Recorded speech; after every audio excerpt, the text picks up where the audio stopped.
صحیح کیا ہے اس کو صاف صاف بتائیں. ہمارے دلوں میں ایمان عقیدہ مضبوط ہونا اور پھر اولیاء اللہ سے نسبت محبت کے ساتھ رہنا. خالی ظاہری تعلق میں سچا نسبت کا تعلق ہونا, اس سے پھر کیا ہوتا ہے اللہ تعالیٰ دل پر اپنی معرفت کے دروازے. ایک واقعہ سناتا ہوں. میرے دادا پیر سیدھی دیو الحسنات محدث عدل رحمۃ اللہ علیہ نے لکھا ہے, دہلی کی سرزمین کے بہت بڑے محدث گزرے شاہ عبد الرحیم محدث دہلی. بادشاہ نے ان کو یاد کیا.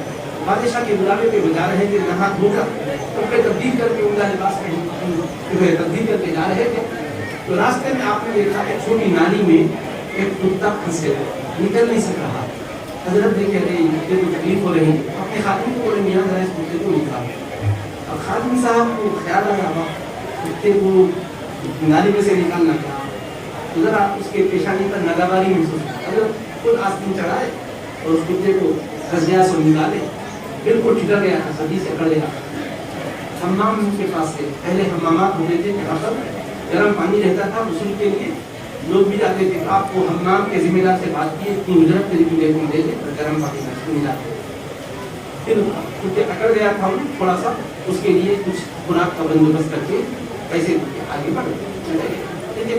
ہر طرح کا واقعہ یہ ہوا کہ حضرت ایک ایسے مقام سے گزر رہے تھے جو ادھر بھی کیچڑ ادھر بھی کیچڑ, بیچ میں پگڈنڈی ہے جس پہ سے گزرنا ہے, مگر وہ اتنی چھوٹی ہے کہ ایک شخص ہی گزر سکتا. حضرت اس میں پہنچ گئے آدھے راستے, ادھر سے کتا آیا, دونوں بالکل آمنے سامنے.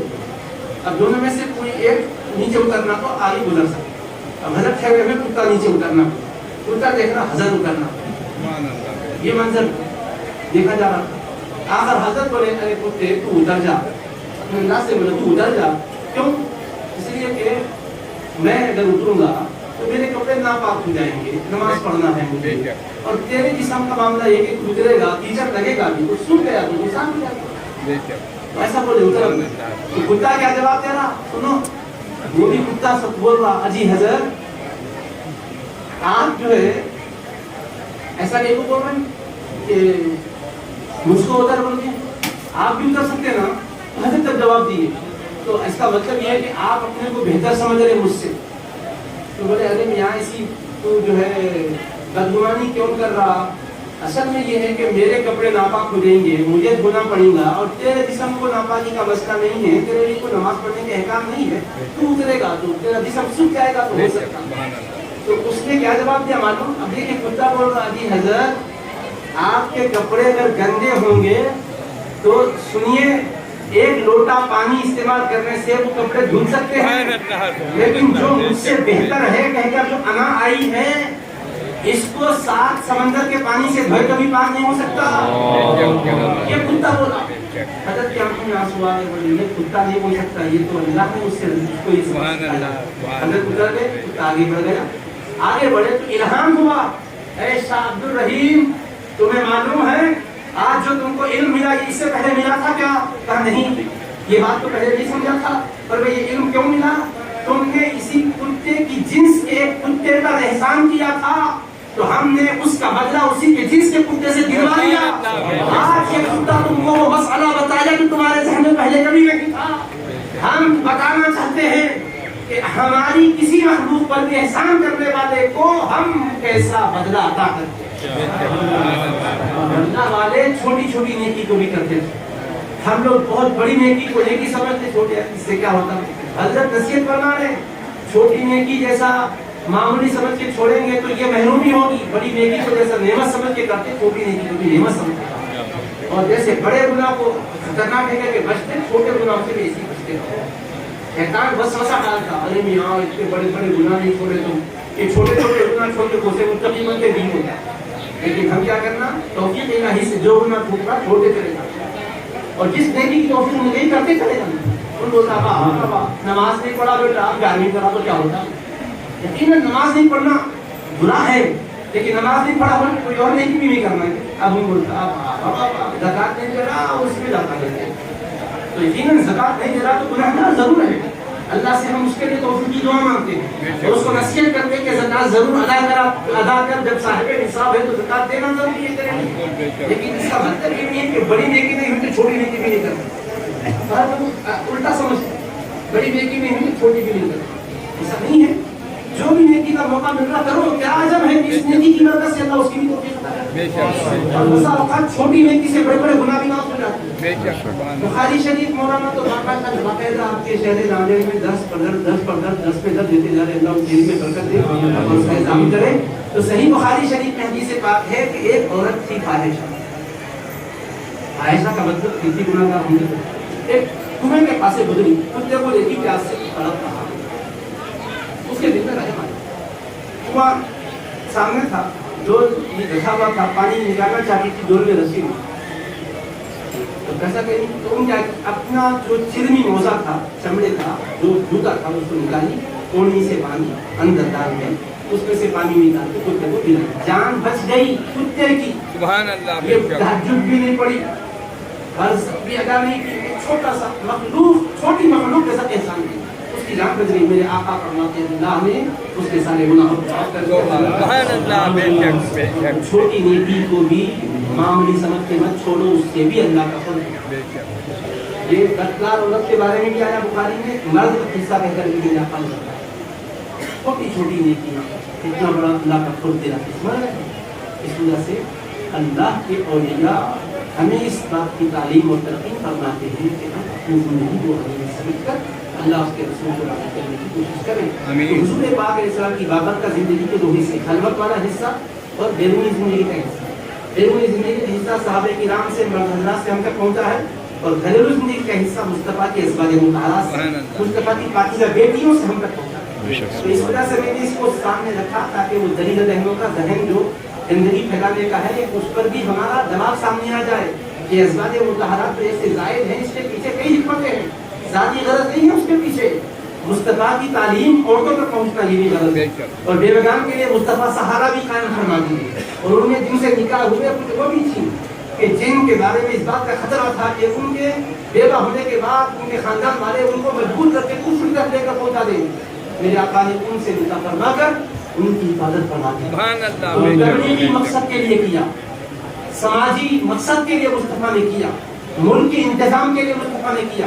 آج بھی آپ کو معلوم ہمارے دیہاتوں میں بھی، مہاراشٹر میں بھی یہ بات ہے اور دیگر ریاستوں میں بھی ہے. اگر کوئی گاؤں کا داماد بن گیا تو لوگ عزت کرتے ہیں، نہیں جی ہمارے گاؤں کا داماد ہے کیا نہیں لوگ. بلکہ گاؤں میں تو یہ بھی ہم نے دیکھا تھا، ہوٹل میں چائے پینے کے لیے بیٹھا تو پیسے نہیں لیتے. ارے گاؤں کا داماد اچھا نہیں دکھتا، اس کے کیا پیسے، اگر لینا ہے تو اس کے سسرے سے لے لیں، ایسا دیتے. ارے اپنے گاؤں کی بیٹی دے دی، وہ گاؤں والوں سے اختلاف دیا تو چھوڑ دیتے. پورا گاؤں جاتا کہ ارے اپنی بیٹی ان کے گاؤں میں گئے. تو داماد بننے کے بعد ایک رواداری کا آگاہ تھا. میرے آقا باس قبیلوں کی شہزادیوں سے نکاح فرمایا تاکہ ان کی دشمنیوں کو ختم کریں. اسلام دشمنیاں بڑھ رہی تھی. میرے مصطفیٰ کے اس عقد نکاح کے بعد ان کی عداوتیں ختم ہو گئی. ابو سفیان، حضرت ابو سفیان معلوم کفر میں کتنے سرغنے تھے. ان کی صاحبزادی حضرت ام حبیبہ مشرفہ اسلام ہوئی. انہوں نے نکاح بھی ایک مسلمان سے کیا. حبشہ کی ہجرت ہوئی، ان کے شوہر انتقال کر گئے، اب وہ بیوہ ہو گئی. اب حالت یہ ہے کہ والد کفر کے سرغنے بنے ہوئے ہیں. میرے آقا علیہ الصلوۃ والسلام کو خطرہ محسوس ہو رہا تھا کہ کہیں ان پر جبر خاندان کا بڑھ نہ جائے. میرے آقا نے زوجیت کے شرف سے مشرف فرما کر ام المؤمنین کا اعزاز عطا کیا. اس کے بعد سے ابو سفیان کی وہ نفرتوں کا سلسلہ کم ہوتا رہا. جب مکہ فتح ہو گیا تو ان کا دل بھی فتح ہو گیا. نعرہ رسالت یا رسول اللہ، نعرہ حیدری یا علی، فیضان مشکل آسان حضرت مولانا ضیاء الدین صاحب نقشبندی. جنگ بدر ہوئی، جنگ احد بھی، کئی صحابہ کرام شہید ہو گئے. احد میں 70 صحابہ شہید ہو گئے. ان کی مقدس بیویاں بیوہ ہو گئی. میرے آقا نے تعلیم دی بیوگان کو بے سہارا مت چھوڑو، ان کے بچے یتیم ہو گئے نہیں مت چھوڑو.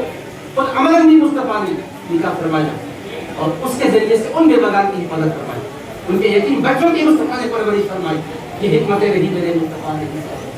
اور ام المؤمنین عائشہ صدیقہ وہ تنہا کم سن تھی، باقیات تھیں، دوشیزہ تھیں، ان سے بھی مصطفیٰ نے فرمایا. اس کے پیچھے کئی حکمتوں میں حکمت یہ ہے کہ اللہ نے غیر معمولی ذہانت سے ان کو روانہ تھا. کبھی کا رب چاہتا تھا مصطفیٰ یہ شرف زوجی سے جب مشرف ہو جائے گی آپ کا دین کا بڑا حصہ ان سے محفوظ ہو جائے گا. اور اگر یہ صحیح ہونے کی وجہ سے ہر بات کو، مزاج کو، منشے کو فہوائے کرام کو سمجھ لیا کرتی تھی اور ایسا محفوظ کر لی تھی.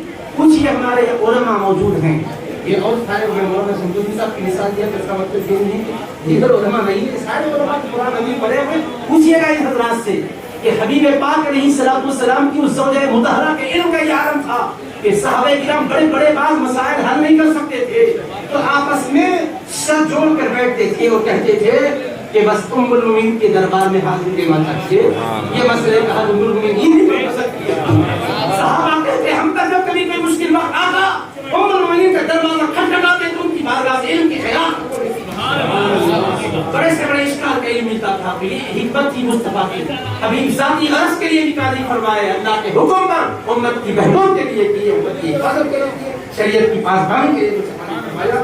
بہرحال میں اشارات کے انداز میں بولا، وہ ایک الگ سبجیکٹ ہے، اس پر بھی بولیں گے تو اور بہت سے جو ہے اس پر باتیں سامنے آ سکتی. میں نے سیرت النبی کے نام پر جو کتاب لکھی صلی اللہ علیہ وسلم، اس میں بھی میں نے اس عنوان پر مختصراً صحیح مگر بات لکھی ہے تاکہ دشمنوں کے اعتراض کا جواب ہمارے بچے شروع سے ہی پڑھ کے تیار رہے تاکہ کوئی غلط فہمی پیدا کی جائے تو بات کرنے کے موقع پہ رہے. ضرورت ہے کہ صحیح معلومات ہم سیکھیں اور ان تک صحیح معلومات پہنچائیں. حضرت سیدنا سامنے سلطان مشکل آسان رحمۃ اللہ علیہ کے دربار قربان ہے آپ کی ہماری حاضری رسمی نہ بن جائے بلکہ روحانی بنے. سبحان اللہ. دنیا سے اٹھے تو محسوس کریں کہ واقعی حضرت نے ہماری جو ہے بیٹری کو چارج کر دیا، ہماری بیٹری لو ہو رہی، قریب تھا کہ گھر کھڑا جاتے لیکن الحمدللہ چارج ہو گئی. انشاءاللہ پھر توانائی کے ساتھ ہم ہمت سے عبادت کریں، حوصلے کے ساتھ شریعت پر چلیں. اور پھر میں کہہ رہا ہوں میری بات کو اچھی طرح سمجھیے کہ تمام مذاہب کے لوگوں کے ساتھ ہمارا جو اتحاد ہوتا ہے وہ کس بنیاد پر ہوتا ہے؟ ملک کے باشندے ہونے کے ناطے اور آدم ہونے کے ناطے. اس کا ہرگز مطلب نہیں ہے کہ کفر اور اسلام دونوں کا معجون مرکب بنانا ہے. نہیں، اسلام واضح دین ہے، اس میں کسی طرح کا غلط ملت نہیں ہوگا. ادھر سے تھوڑا لیجئے، وہاں سے سر لیجئے، وہاں سے کان لیجئے، وہاں سے گھٹنا لیجئے، وہاں سے چہرہ لیجئے، وہاں سے ناک لیجئے، وہاں سے کان لیجئے. پھر ایک نیا جو مجسمہ بنائیے. نہیں صاحب، آپ کو کوئی بنانے کی ضرورت نہیں ہے. اللہ کے حبیب کو دین یہ دیے ہے اور حبیب اس وقت بھی مکے کے کفار کو جبکہ دین اسلام کو حضور نے پیش کیا، مخالفت کے باوجود میرے آقا نے احسان فرمایا کہ آپ بھول گئے مدینہ منورہ میں آپ کا تشریف لائے. اہل مکہ کفر میں تھے مگر جب غربت ان پر ڈیرا ڈال چکی تھی تو ابھی 500 اشرفیاں مکہ مکرمہ بھجواتے ہیں. یہ احسان سلوک کرنا اپنی جگہ ہے. اولیاء نے سب کے ساتھ اچھا سلوک کیا. آج بھی ہم غیر مسلموں کے ساتھ، ہندوؤں کے ساتھ اچھا سلوک کرتے ہیں، رواداری کرتے ہیں، لیکن اس کا غلط مطلب مت دیجیے گا. کہیں آپ جا کے پوجا پاٹ کرنے لگ جائیں گے، کہیں گے نہیں صاحب مل کے چلنا چاہیے، اولیاء اللہ مل کے چلتے. نہیں صاحب، ایسا نہیں ہے. پوجا مسلمان نہیں کر سکتا، مسلمان اللہ کی عبادت کرتے ہیں. مندر میں جا کے آپ گھنٹہ نہیں لا سکتے. بس نالائق میں سمجھ رہے ہیں لوگ، اس وجہ سے میں کھولا. آج ہی جامعہ میں چلا فتوا دے کے آیا کہ لاسٹ فتوا جو لکھا اسی میں ایک شخص بول رہا ہے کہ بھائی اپنے ملک میں اپنے کیا کرنا معلوم، پوجا بھی کرنا معلوم. یہ تو مودی بھی تم سے نہیں پوچھا، وزیر اعظم نے بھی نہیں کہا مسلمان ماں کے وزیر پوجا کرو. اب تو میرے سامنے کوئی سال بہت ہی نہیں بولو بھی ملک کے آئین میں ہم کو آزادی ہے مذہب کا چلنے. آپ اپنے ملک کے دستور کو پڑھیے، دستور کی دفعات میں ہے، آرٹیکلس میں ہے، کتنے ہمارے لیے سیکشن موجود ہیں، قانون کی دفعات موجود ہے. بھائی اپنے مذہب پر رہ سکتے ہیں، مذہب کی تشہیر کر سکتے ہیں، مذہب پر عمل کر سکتے ہیں، کوئی رکاوٹ نہیں. مسیح میں اللہ کی عبادت کا کوئی رکاوٹ نہیں. قرآن پڑھ رہے ہیں کوئی رکاوٹ نہیں، قرآن ترجمہ کرے تفسیر کرے کوئی رکاوٹ نہیں. ارے جب آپ کا دستور بھی آپ کو حق دے رہا، دین کو دیا ہی دیا، اس کے بعد آپ کون سے لبرل بننا چاہ رہے ہیں؟ کھانا کھانے کی کیوں اپنے آپ کو پرواہ کر رہے ہیں؟ نہ خدا ہی ملا، نہ مثال سنم، نہ ادھر کے رہے نہ ادھر کے رہے. ایسی حادی عزیزی سے کوئی ملنے والا نہیں ہے. اس پر ایک لطیفہ سنا کر بات ختم کرتا ہوں. سیدی ابو الحسنات رحمۃ اللہ علیہ لکھے ایک صاحب ہر بھی عزیز تھے، سب کو خوش کر کے چلنے کی پالیسی چلتی ہے. تو کیا کہ ایک مرتبہ دریا کے کنارے پر پہنچے تو دیکھے کہ ایک کنارے پر ایک شخص ہے، دوسرے کنارے پر دوسرا شخص ہے. تو اس کو تیرنے آتا، میں اس کو تیرنے آتا. آپ انہوں بولے مجھے تو تیرنے آتا، دونوں کے ساتھ مدد کرنا چاہتے. ایک شخص کو پیٹ پہ بٹھا لیا، تیرتے تیرتے بیچ دریا میں گئے. اب دل میں خیال آیا ارے اس کو وہ کونے تک پہنچا کے آئے تک وہ بیچارہ بولے گا افسردہ ہو جائے گا، ارے میں نے کچھ چھوڑ کے نہیں، اس کو بیچ میں چھوڑ کے چھوڑ دیے. بولا تم برا سمجھے گا، اس کو بھی کچھ کرنا تھا. اس کے ساتھ چلے کتا اس کے ساتھ بھی چلنا، چھوڑ کے اس کو لانے گئے. اس کو لانے کے بعد سوچے اس کو کونے تک پہنچا کے آئے تک وہ ناراض ہو جائے گا، اس کے بیچ میں دریا میں اس کو چھوڑ. اب پہلے والے ڈوبتا ہوا دیکھے، بچانے گئے تک ڈوب گیا. پلٹ کے اس کے پاس آئے تو انہیں ڈوب ایسی ہردی رضیدی سے نہ اللہ ملنے والا ہے نہ ملا ملنے والا ہے، سمجھے؟ نہ حکومت ملنے والی ہے نہ دولت ملنے والی ہے۔ تو حکومت کو بھی معلوم، مسلمان اپنے دین طرف کہ جانے میں ہم سے فتویٰ طلب کیا گیا کہ ملک کے آئین میں ہمارے لیے کیا کیا دیا ہے، کیا اس کے حساب سے مطالبہ کرنا کی اسلامی نسل کی سزا اسلامی حکومت میں گردن زدنی ہے، اس میں کوئی دو رائے نہیں ہے۔ لیکن غیر اسلامی ملک میں یا جمہوری ملک میں جو آئین کے اندر جو اس کے لیے سزا خطرناک سے خطرناک ہو سکتی ہے اس کا مطالبہ کیا جائے، قانون میں جو سزا ہے وہ سزا نافذ کی جائے، اگر سزا نہیں ہے تو پھر ہم ارباب اقتدار سے عدلیہ سے اپنے ملک کے باشندے ہونے کے ناطے مطالبہ کر سکتے ہیں سخت قرار واقعی سزا کا۔ تو سارے کی سارے لوگ بالکل معقول بات ہے۔ ڈرنے کا یہ مطلب ہے کہ نہیں صاحب اپنے قانون کو بدل دو، یہ بھی مطلب نہیں، اور آپ اپنا جو ہے ملک اسلام کا قانون جمہوری ملک میں جا کے نافذ کرو، یہ بھی نہیں ہو سکتا۔ جیسے چوری کوئی کرتا ہے اسلام میں اس کی سزا ہاتھ کاٹتا ہے، مگر آپ کسی کو ہاتھ کاٹتے ہوئے نہیں ہیں۔ کتنے چوری کرنے والے کیسے چھوڑے، ہاتھ کاٹو بھائی ہمارا چوری کیا ہمارے گھر کی مسجد میں سے بھی ہم چوری کر کے گیا تو آپ ہاتھ نہیں کٹوا رہے اس کا۔ زنا کی سزا کیا ہے، شادی شدہ ہے تو سنسار کرنا ہے، غیر شادی شدہ کو 100 کوڑے مارنا ہے، شراب پیا 80 کوڑے مارنا ہے۔ آپ کبھی پوچھے کہ شراب پی 80 کوڑے مارو؟ معلوم ہے کہ یہ سزا، یہ حدود قصاص کا نفاذ دار اسلامی ہے۔ غیر اسلامی ملک میں جو جرائم کی سزائیں مقرر ہے اس پہ آئین کے تحت اس کا مطالبہ کرنے کا ہر ملک کے باشندے کو حق ہے۔ مطالبہ امن کے ساتھ کریں گے تو کبھی کوئی یہ نہیں کہے گا کہ آپ غلط کر رہے ہیں، اپنے حق کے لیے آپ کو آگے بڑھو یا غلط۔ آپ کے گھر پر کوئی قبضہ کیا آپ غلط کرو نہیں کر دو، اپنے حق کے لیے آپ کو مطالبہ کرنے کے لیے آگے بڑھنا امن کے ساتھ، یہ اسلام کی کبھی حق ہے کہ آپ اس کے لیے آگے بڑھیں۔ ملک میں بھی آئینی حق حاصل ہے، تو بہرحال ایسے لیبرل بننے کی کوشش مت کیجیے کہ جس سے نہ دین ملے نہ جس سے دنیا ملے، نہ خدا ہی ملا نہ مثال سلم، نہ ادھر کے رہے نہ ادھر کے رہے، خسیرت دنیا والآخرہ ہو جائیں گے۔ اولیاء اللہ کے مشن کا خلاصہ یہ کہ پکے مسلمان بن کر رہو، ملک کے لیے امن کے پیکر بن کر رہو، دیگر اقوام کے لیے بھی آپ سلامتی کا مظاہرہ کرنے والے بن کر رہو، تاکہ آپ کے وجود سے امن و سلامتی کا پھیلا لہراتا رہے، نفرت و عداوت کا خاتمہ ہوتا رہے۔ اللہ سے ہماری عاجزہ کا دعا ہے کہ ہمارے علاقہ حضرت سید مشہور علی سامنے سے قدس اللہ حسین و عزیز کے اس کو سے صلاح پولیس کے موقع پر جو رحمت و انوار کی برکات ہو رہی ہے، اللہ ان اس برکت کا ہمیں حصہ آمین۔ اعمال کو اور روشن اعمال میں تبدیل فرما، دل کی سیاہوں کو ظاہر کر دے، ہمیں روشنی عطا فرما، عقیدے میں پختگی عطا فرما، عمل میں اے اللہ صالحیت عطا فرما، اخلاق میں حسن عطا فرما، اے اللہ جب تک دنیا میں زندہ رہو اسلام پر عمل کی توفیق کے ساتھ زندہ رہو، یہ وقت وقت آئے ایمان کا خاتمہ عطا فرما، اے اللہ جب تک تیرے محبوب پاک علیہ الصلوۃ والسلام کے صدقے میں زندگی ہمارا مقدر ہے، یا ہم الرحمین تیرے وفادار بن کر تیرے محبوب کے وفادار بن کر چاہیے۔ اے اللہ کبھی بھی ہم کسی گستاخی کا ارتکاب کرنے نہ پائیں، تو حفاظت ہماری نسلوں کو بھی اللہ محفوظ کر، اے کبھی سے نہ اے اللہ شہر پنجاب میں، شہر ناگیڑ میں، پورے ریاست مہاراشٹر میں امن و سلامتی کا، پورے ملک کے ہند میں امن و سلامتی کا، اے اللہ ہم تصادم کا ماحول نہیں چاہتے تو کرم فرما دے، اے اللہ تیرے فضل و کرم سے ہم مولا تیری بارگاہ میں ملتجی ہیں کہ تیرے محبوب پاک علیہ السلام کی شفاعت ہمارا نصیب بنا، یا غلوز مشرق حبیب پاک کے دستے جود و صفا سے جامع کوثر کی نصیب فرما، تڑپنے پلٹنے کی توفیق دے، دل مرتضیٰ سور صدیق دے، قربت عشق سے ہر پست کو والا کر دے، تحلی سے محمد صلی اللہ علیہ وسلم سے اجالا کر دے، خدایا بحق بنی فاطمہ کے برقول اجتماع کنم فاطمہ، اگر دعوت امرد کنی برقبول انو دستفان علیہ رسول عزد خیل خاردانین شروع دار دنیا عاقبت محمود وصلی اللہ تعالی وبارک وسلم علی خیر خلقہ سیدنا محمد وآلہ وصحبہ اجمعین برحمتک یا ارحم الراحمین۔